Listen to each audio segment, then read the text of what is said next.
Even so, I'm really disappointed in Michelle. What? When I first met Michelle, you seemed so unattainable. It felt like a real challenge to win you over. I was stunned by Eric's words. To my husband, Eric, I was just a difficult conquest. But if that's how he feels, I won't hold back either. I don't want to continue our relationship anymore. I'll gather evidence and break up with him. He's in a critical condition. I don't have time to get caught up in confusing situations. He's not my husband. I'll firmly tell Eric and show him what a real breakup looks like. My name is Michelle Brown, 27 years old. I'm just an ordinary company employee. We got married about a year ago, so we're no longer newlyweds. My husband, Eric, who is a year younger than me, works at a company we do business with. We met when we started working together on a joint project. To be honest, I thought he was handsome from the first time I met him, but I didn't think much more of it. I'm a workaholic, if I do say so myself. Maybe that's why I have an unapproachable aura, and people don't often talk to me outside of work. Because of that, I've never had much of a love life. I thought it would stay that way. Michelle, you're so cool. I can always rely on you. During breaks at work, Eric would often smile and talk to me like that. At first, I wished he would focus on work instead of chatting with me. But as he kept talking to me, my rigid demeanor gradually softened. In every aspect, he was very considerate, and I felt my heart waver each time I experienced his kindness. Before I knew it, I started to dread the end of our joint project. It seemed like he felt the same way. If you don't mind, how about we keep seeing each other outside of work? When Eric said that to me, I was honestly overjoyed. That's how we started dating, and eventually, his proposal led to our marriage. I still think our newlywed life started off as perfectly happy. His family welcomed me warmly, and I had no real complaints. But recently, I've started to feel a bit out of place. On the surface, our life hasn't changed, but something feels off. At some point, Eric's gaze doesn't seem as intense as it used to be. It's not like he's completely lost interest in me, but it doesn't feel the same as when we first started dating after the project ended. It's probably normal for things to change after a year of marriage. I tried to convince myself of that, but I can't shake the feeling that something's wrong. Take household chores, for example. When we first got married, we took turns doing the dishes and preparing meals. We tried to split the laundry and trash duties as evenly as possible to lessen each other's burdens. But recently, Eric has been doing fewer chores. Sorry, I've been really busy lately. It's true, Eric has been working a lot of overtime recently. He apologizes and hasn't completely stopped helping.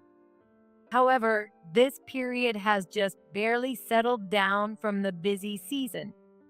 So it didn't make sense to me why things were still hectic.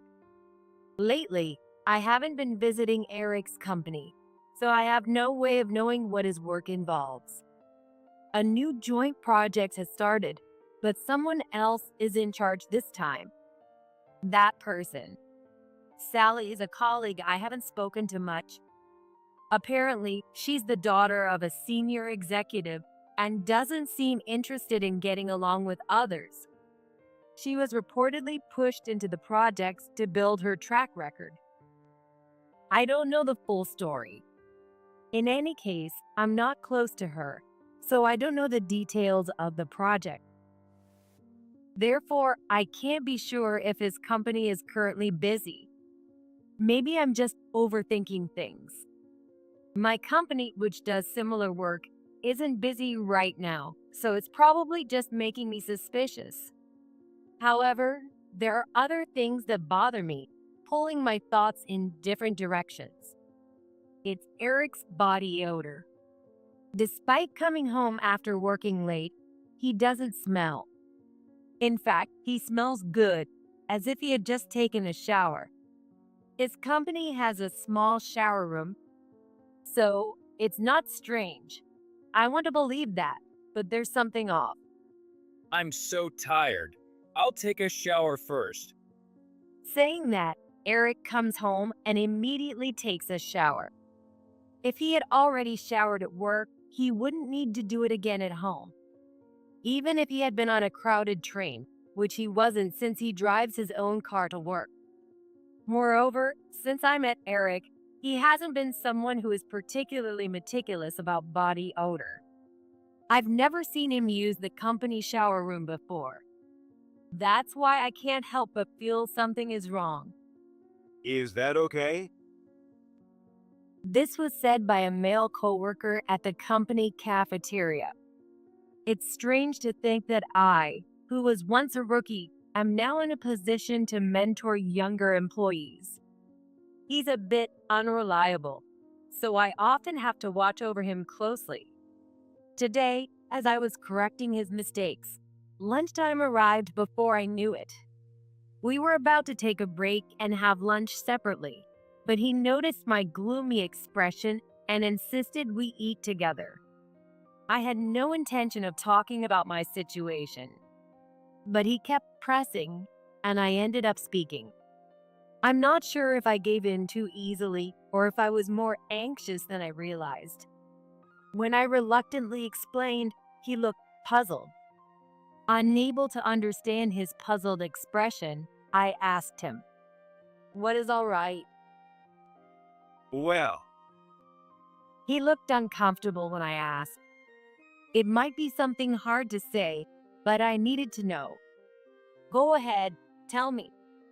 Urged by me, he scratched his head and awkwardly said, staying late at work, neglecting housework, and being distant. Aren't those common signs of an affair? "Right?" Being told so directly left me speechless. In fact, he was right. Those elements combined are exactly what you find in novels or dramas when someone is having an affair. While there are endings where the person is actually working hard for their family and the couple ends up happy, most of the time, it's just an affair. I felt embarrassed for not realizing it until now. Or maybe I knew and just didn't want to think about it. The idea that Eric might be cheating. No, I'm sorry. It's just a guess. It's fine. Thank you. I nodded slightly to my junior colleague. If he hadn't pointed it out, I might have kept turning a blind eye. As a thank you, I paid for both of our lunches and left the cafeteria ahead of him. I wanted to clear my thoughts before getting back to work. The possibility that Eric might be cheating seemed quite likely. Thinking about it made my heart feel unsettled. Now that I realize it, I couldn't ignore it. I wouldn't be able to focus on work or even live normally. When I get home, I'll ask Eric directly. With that decision, I finally felt a bit more stable. I managed to get through work and went home when it was time. When I arrived at our apartment as it was getting dark, Eric still wasn't home. I anxiously waited, but Eric didn't come back for a long time. I'm home, working late again today. Eric walked through the door after 11 p.m. Again, he didn't smell bad. In fact, he seemed to have a pleasant scent. Disturbed by this, I took his jacket as he headed for the shower. "I'm sorry." I whispered an apology and searched his jacket pockets. I hoped not to find anything, but sadly, my wish was betrayed. From the inside pocket of Eric's jacket, a condom fell out. There's no reason to keep something like that in his work jacket. There shouldn't be any situation where he'd receive one. If he bought it for us, it wouldn't make sense to have just one. If that were the case, it should be in an unopened box. If there's another reason I can't imagine, I'd have to hear it directly from him. Resolute, I stopped Eric, who had already showered and was getting ready for bed. What's wrong, Michelle? He looked completely unfazed, not at all like someone who was cheating. Honestly, I hesitated to ask, but I couldn't leave this unease unaddressed. This was in your jacket. What's the meaning of this? I voiced my question sincerely, driven by my thoughts. Maybe I didn't need to be so blunt, but I wanted to face him directly. I hoped that by doing so, he would face me directly in return. But that hope was quickly shattered. So, what do you think, Michelle? What? His response wasn't flustered or straightforward. It was a twisted remark mocking me. Do you think this means I'm cheating? I don't know. That's why I'm asking. That was the truth. The situation seemed pretty damning, but I couldn't be certain. I wanted to know for sure, and I wanted Eric to tell me. But he had no intention of doing that. Can't you just say you trust me? I want to trust you. That's why I'm trying to get clarity. Then just trust me without asking questions, right? His irresponsibility left me speechless. Are you telling me to ignore your cheating? I'm not saying that. Interpret it however you want. But if you're going to accuse me of cheating, show me solid proof. If I had that, I wouldn't be asking in the first place. Eric probably understood that too. He just kept smiling smugly. All I could do was stammer in front of him. Well, If you don't have anything, don't stir up trouble. Eric shrugged at my silence. Even so, I'm really disappointed in Michelle. What? When I first met you, Michelle, you seemed so unattainable, like a real challenge. What is he talking about? I couldn't grasp the meaning behind his words. No, I didn't want to understand. I didn't want to believe he saw our relationship, our marriage, as some sort of game. I thought it would be interesting even after we got married, but it wasn't. Well, it's easier for me this way. What are you saying? Nothing much. Just that being married to you is more boring than I thought. After saying that, Eric yawned sleepily. His attitude didn't reflect someone being accused of cheating. But I was so shocked, I couldn't find words to respond. Eric then told me in a completely normal tone. If you want a divorce, make sure you bring proof. Don't waste my time. With that, he left me standing there and went to his room. Eric slept in his own room on nights when he worked late, claiming he didn't know when he'd fall asleep. But now I couldn't believe it was because of work. Still in a daze, I watched him go. From that day on, our daily lives changed drastically. The biggest change was Eric's attitude toward me. He stopped doing even the minimal amount of housework he used to do. The meticulousness Eric had when we first met was no longer there. And now he looked at me with clear disdain. With that same disdainful attitude, he continued to claim he was working late and kept coming home late. I must be a fool.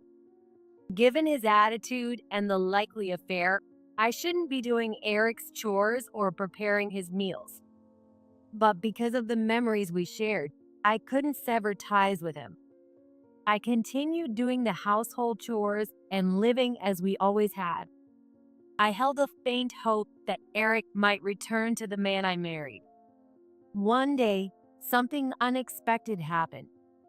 Who could it be? That day, Eric also claimed to be working late and hadn't come home yet. Around 9 p.m., when I should have just gone to bed, the doorbell rang. Eric had a spare key, so he wouldn't need to ring the bell. Wondering who it could be, I looked through the peephole and saw a woman standing there. She had a somewhat plain appearance. You might call her an introvert these days. "Who is it?" I asked through the door, and the woman looked a bit surprised before speaking. Are you Michelle? "Yes, I am." I'm the woman who's been involved with Eric. Her unexpected statement left me wide-eyed. To openly admit to an affair and show up at my house. But something didn't add up. Eric wasn't home yet. I had already contacted an old colleague and confirmed that Eric's company wasn't busy right now, so he should still be out with another woman. It was odd that this woman was here. With that in mind, I decided to invite her in and hear her out. Her name was Emily, and she worked for a subcontractor of Eric's company. Emily said she had grown attracted to Eric after he treated her kindly during their business interactions and had confessed her feelings to him. Sure, I've never met someone like you before. And so, Eric had been with Emily a few times. But I didn't know he had a wife. While talking in the living room, Emily looked down apologetically. It seemed Eric hadn't mentioned me before they got involved. After finding out later, Emily felt guilty but couldn't easily sever her feelings for Eric. Not knowing what else to do, Emily looked up my address even though she knew it was wrong and came here today. She wanted to apologize, explain, and talk about her relationship with Eric in front of me. Normally, I should have been angry with her too. But there was someone I wanted to explode in anger at even more. None other than Eric. Listening to Emily's story, any lingering attachment I had for Eric was completely severed. Eric had married me and then had an affair, and now he was involved with Emily as well. From what she told me and from what Eric had said to me, I finally understood. Eric was treating relationships with women like a game. Facing someone like that head-on made me feel foolish. I concluded that I needed to separate from him as soon as possible. With that decision, I felt a clear sense of sympathy for Emily. Emily, there's something I need to tell you. What? Starting with that, I told her everything she needed to know. In essence, I advised her to cut ties with Eric quickly for her own sake. This also included cooperating with me for my divorce. By the end of our conversation, Emily's eyes reflected the same anger I felt. A week passed after that incident. It should be about time. Eric claimed he had to work late again today, but I knew that wasn't true. So, I thought it was the perfect opportunity to try something and pulled out my phone. "Who is it?" The rarely used house phone started ringing. Wondering who it could be, I answered it. A tense male voice came from the other end. This is the emergency service. Are you Eric's family? "Yes. What happened to him?" I frowned, not understanding the situation. The caller identified himself as hospital staff and named the hospital before delivering unexpected news. Please stay calm. About 10 minutes ago, Eric was brought to our hospital. He's in critical condition and unconscious. Oh my God. I understand it's hard to believe, but it's the truth. The man's voice was filled with such sadness it was hard to bear. But I was very skeptical. I see. In one hand, I held my phone, which showed the location of the GPS tracker I had placed in Eric's car. To gather evidence of the affair, I had secretly planted a GPS tracker on Eric's car a few days ago, which now showed it parked at a motel.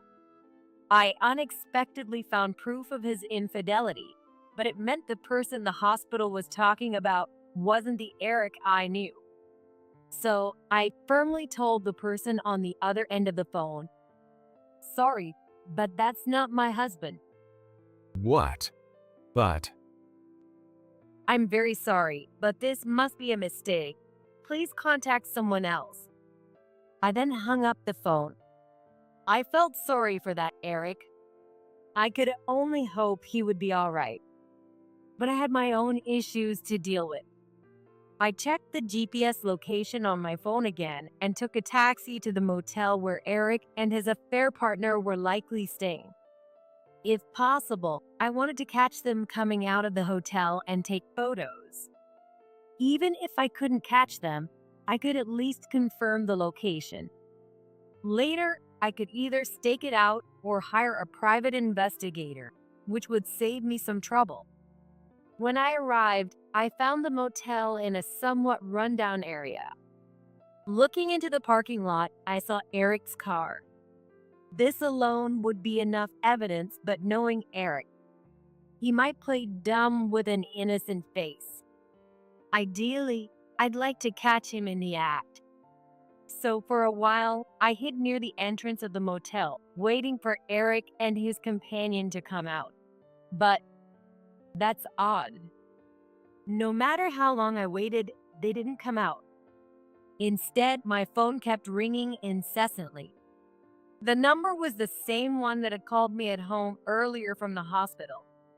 I thought it was another mistake, but then it hit me. They must have gotten my home and cell number from Eric's phone. But would a stranger named Eric have my home number in his phone? No way. I muttered to myself, realizing the truth. The Eric who was taken to the hospital was indeed the Eric I knew. But his car is here. That's why I thought the person taken to the hospital was someone else. I was still trying to make sense of it when another call came in on my phone, not from the hospital, but from another number. It was Eric's dad, Sam. This was definitely a call I shouldn't ignore, so I answered. Hello, Michelle. Where are you right now? According to Sam, he was calling on behalf of the hospital. It was indeed Eric who was taken to the hospital. Since I had been ignoring all the calls, they must have gone through Eric's contact list until they reached Sam. That's how he ended up contacting me.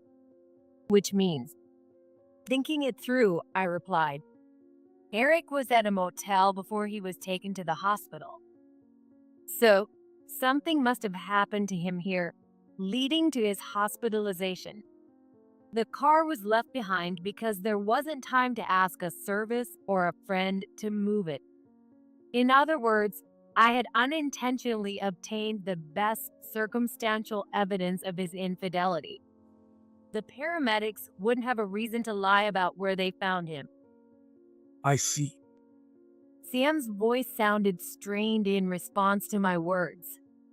He had likely already been informed about where Eric was picked up and the situation in general. So, Sam must already know about Eric's infidelity. I felt sorry for Sam, but in a way, it was a relief that he understood quickly.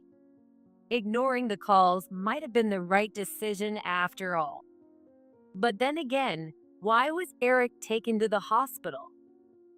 Eric is safe for now. He's regained consciousness, but Sam trailed off, leaving a heavy silence. It seemed difficult for him to explain. I told Sam I'd get more details later and headed to the hospital that had contacted me. It was quite a distance from the motel, so there weren't many places for emergency transport. I decided I would definitely bill Eric for the taxi fare later. With that decision, I arrived at the hospital, only to find a situation that made me want to laugh out loud. Ugh. Eric was sitting on a bed near the entrance. His face had none of the smugness he had shown when mocking me. He was sitting there looking utterly embarrassed, his face bright red. Sam and my mother-in-law, Maria, were glaring at him with eyes full of anger. They too had slightly red faces, likely from their anger. As I stepped into the hospital room, still bewildered by the situation, Eric noticed me. Michelle, please talk to Dad and Mom for me. The first thing he says is about his own convenience, not an apology or remorse. I'm just stunned. Not that I intended to help him, but any remaining pity I had for him completely vanished. What? You don't mean you're cheating, do you? Oh, well. Just so you know, I've already seen your car left at the motel. Eric's face turned pale at my harsh words. Meanwhile, Sam and Maria's faces grew even redder. Just to be sure, I'll confirm with the hospital staff, but the fact that you were cheating is undeniable. I didn't mention the other evidence I had. But even without saying anything, Eric had no way out anymore. He seemed to realize this. Eric hunched his shoulders and shrank back. It was truly as if his confident self from before had been a lie. Before anything else, explain what happened. At my sharp command, Eric flinched and began to explain bit by bit. Today, he had lied about working late and gone to a motel with his affair partner. They got a bit hungry, so his affair partner had brought some sandwiches, which they ate. After that, they used a lubricant to make things easier and started getting intimate when it happened. A horrifying sensation attacked the area where they used the lubricant, something beyond words. An intense, unknown feeling of both heat and cold overwhelmed them, throwing them into utter confusion. But that wasn't the only thing that happened to them. In the midst of their agony, they both experienced a sudden and severe urge to use the bathroom. Because of the strange situation, they couldn't even walk properly to the bathroom. The result was an absolutely horrific mess. Although his affair partner managed to call an ambulance, Eric had foamed at the mouth and lost consciousness. However, this wasn't due to the physical symptoms. The fear and panic of the inexplicable situation, along with the shame of wetting himself, caused Eric to completely lose his composure. In other words, the severe mental shock led him to fall unconscious. To make matters worse, the hotel staff and the paramedics witnessed their humiliating condition. On top of that, the affected area was thoroughly cleaned at the hospital. Given Eric's previous arrogance, the shock and embarrassment must have been far greater than we could imagine. Moreover, the entire embarrassing situation was likely explained in detail to Sam and Maria.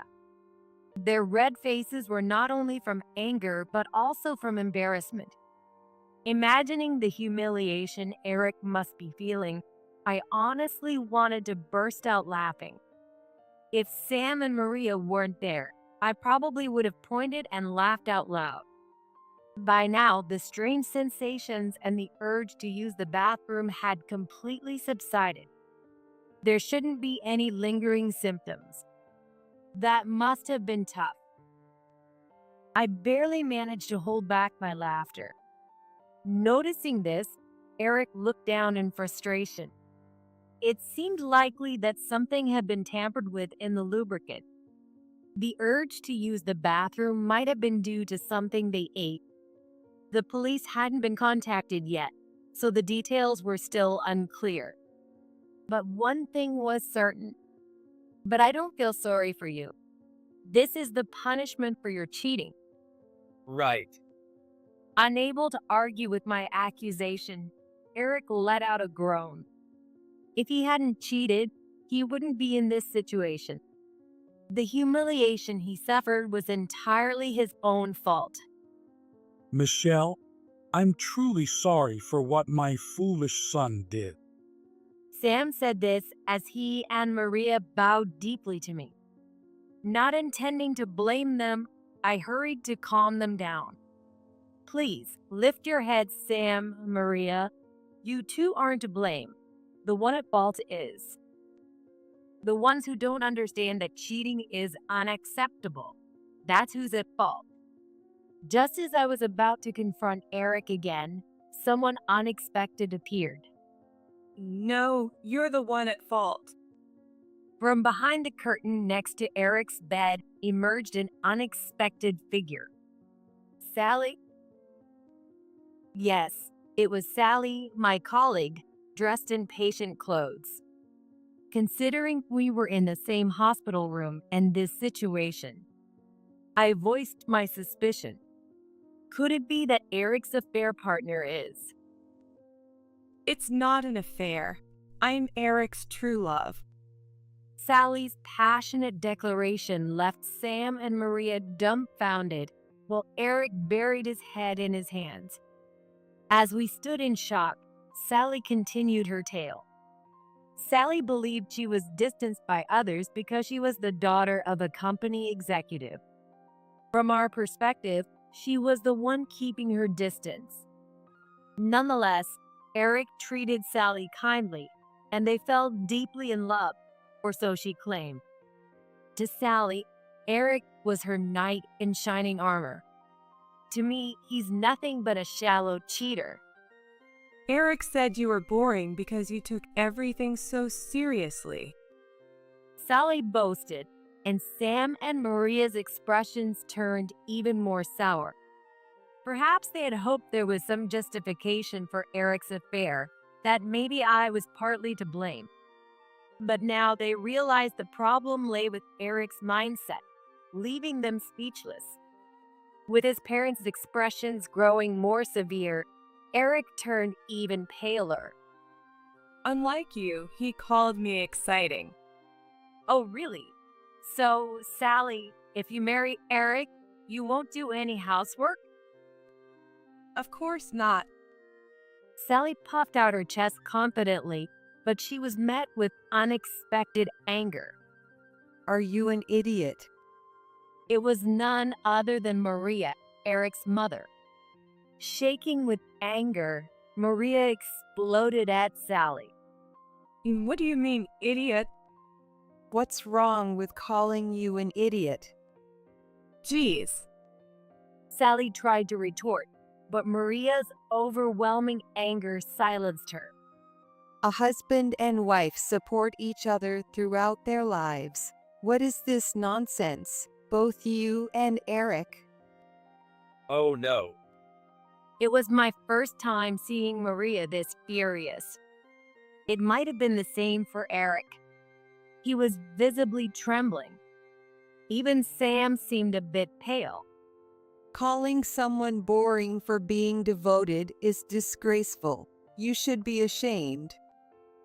Why should I have to hear that from you? Sally foolishly tried to argue back. Maria's next shout cut her off. I was genuinely relieved it was just us in the hospital room. Be quiet. Gosh. Seeing Sally scream again, Maria let out a deep, exasperated sigh. If you marry Eric, I will be your mother-in-law. Oh. Sally, realizing this for the first time, bit her lip and looked down. Arguing without even considering that. I cannot approve of your marriage to her, Eric. No, I don't plan to marry her. What do you mean? Eric tried to appease Maria, likely to win her favor. But at that very moment, someone else appeared. I thought so. That's just the kind of person you are. It was Emily, another one of Eric's affair partners. Gone was the timid and gentle demeanor she had when I first met. Her eyes, filled with deep resentment and hatred, were fixed on Eric. The others who didn't know her looked confused. Why are you here, Emily? The paramedic mentioned that since Michelle wasn't answering the phone, they called everyone they could. Emily must have been one of those contacts. I had planned to call her later anyway, so it worked out. Who are you? Nice to meet you. I'm Emily, one of Eric's affair partners. What?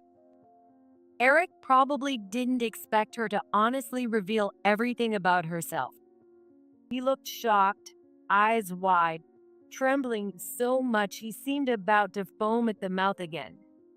Sam and Maria's faces showed a mix of emotions, as if they couldn't decide whether to cry or be angry. On the other hand, Sally, who had just been subdued by Maria, now turned her fury towards Emily. What do you mean? This is what I mean. Emily remained calm as she walked over to Sally and handed her a thick brown envelope. Sally, with a mix of anger and suspicion, took it and pulled out the contents. The next moment, she let out a piercing scream. What is this?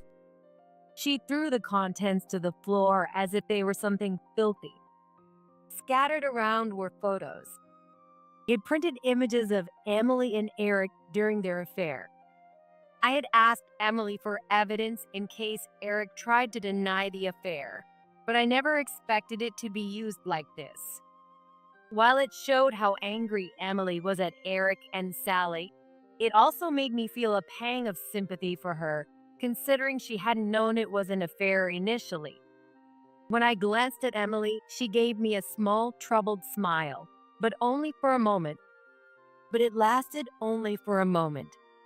Her expression quickly returned into one filled with hatred. Eric, can you explain everything? Well, you see. Unable to explain his cheating, Eric just forced a nervous laugh and mumbled. Sally's face contorted in obvious disgust at his pathetic display. It made me wonder what I ever saw in him. That's his true nature. You should walk away while you can. Emily said this calmly, then dropped a bombshell as if it was nothing. Oh, by the way, how was the lubricant? I mixed in some animal anti-inflammatory ointment. It must have been quite effective. Even I was shocked, but it must have been even more for those affected. Anti-inflammatory ointment. It's used for muscle pain and tendinitis. For animals, it's much stronger than what's used for humans. No wonder they were in so much pain. Eric and Sally were stunned, their eyes wide with shock. Men should bring something like this out of consideration, right? But it was just for your own benefit, wasn't it? Emily's final taunt was too much for Eric. You little. How dare you? He tried to raise his voice, but I cut him off. That's right. In the end, you only ever think about yourself. You're the worst. Sam and Maria glared at Eric, completely deflating him. With that, the confrontation ended for the moment. A week later, Eric and I got divorced. Whether it was to save face or avoid paying alimony, Eric resisted until the end. However, with undeniable evidence in front of him, there was no way for Eric to escape. With the images I had from Emily, he couldn't lie his way out. Moreover, Sam and Maria told him they would completely cut ties with him if he didn't agree to the divorce. All this combined made Eric finally agree to the divorce. Additionally, he had to pay me $50,000 in alimony, an amount well above the usual. Sam and Maria also ensured the division of assets was fair to me, for which I was grateful. Naturally, I also demanded compensation from Sally. Considering her personality, I expected difficulties, but the payment was surprisingly smooth. I think it was largely because I informed her parents about everything. As executives, they probably wanted to quickly suppress any scandal. As proof, after the incident, Sally was removed from her role in the joint project. Eric, likely pressured indirectly by Sally's parents, was also removed from his role. In hindsight, this was a bad move. With Eric and me divorced and both of them removed from the project, people began to speculate about us. By neither confirming nor denying these speculations, I allowed rumors to flourish. As a result, both of them were subjected to even stronger rumors and curious stares, eventually leading them to quit the company. I haven't kept track of what happened to them afterward. Eric, having lost all his confidence, reportedly became a recluse at his parents' house. One could say Eric's life was essentially over. However, to be honest, I was no longer interested. As for Emily, she turned herself in to the police to atone for mixing the anti-inflammatory ointment into the lubricant. Apparently, it wasn't difficult because she knew Eric kept the lubricant in his bag and he was careless. Also, the reason they both got sick was simply because they ate the sandwiches Sally made. Their misfortune was a result of their own actions after work. I should take responsibility for what I did. This likely referred not only to the mixing incident, but also to the affair itself. Emily's inherently serious nature made me even more angry at Eric. I felt like going to slap him. However, with Sam and Maria watching over things, no charges were filed, so it was uncertain what would happen legally. As for me, I am now enjoying my newfound freedom, both mentally and physically. With the alimony I received, I'm indulging in some luxuries. Additionally, I've been selected to fill the gap left in the joint project. I plan to bring my junior colleague along for the experience. Given that he supported me through this ordeal, I want to return the favor. Sometimes I notice him looking at me, but I'm probably just imagining things. Besides, I'm done with romance for a while. Life is still long. Maybe someday, if I feel like it, falling in love again wouldn't be so bad. Next time, I'll be wary of guys who only say what sounds good.